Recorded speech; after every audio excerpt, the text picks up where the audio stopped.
चक्कर मारा ए भोले।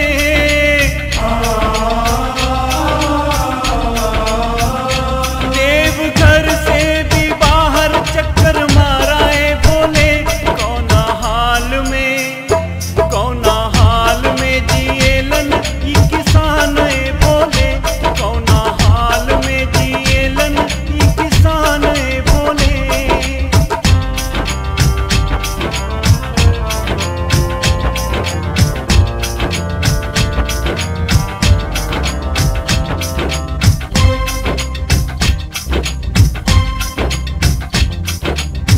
दिन रात जुटल रहे हिम्मत ना हारेला। कबो बाढ़ कबो सूखा फसल के मारेला।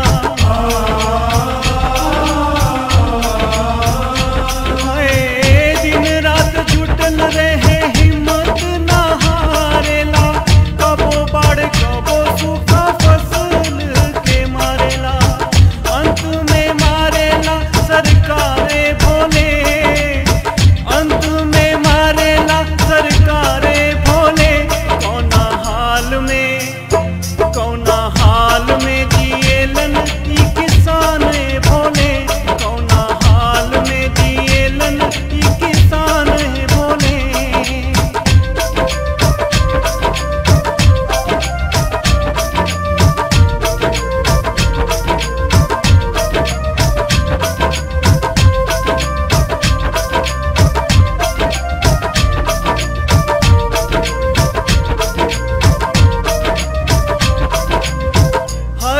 हर जोते टप टप पसीना में। लू के थपेड़ा झेले गर्मी महीना में।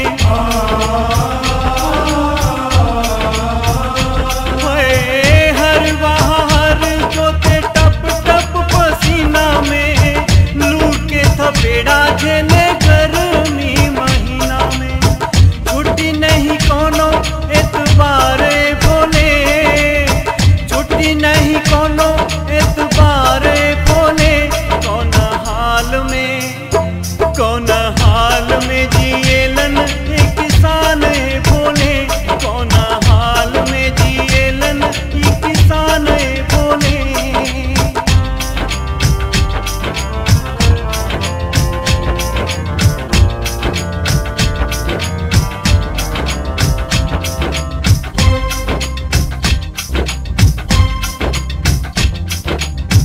सुख के ना सांस लिखल किस्मत खोटी में।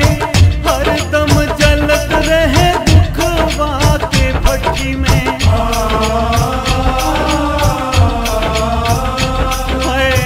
सुख के ना सांस लिखल किस्मत खोटी में। हर दम जलत रहे दुखवा के भट्टी में। अब तो सुनला पुकारे भोले। अब तो सुनला पुकारे भोले। कौना हाल में जिएलन ई किसान ए भोले। कौना हाल में जिएलन ई किसान ए भोले।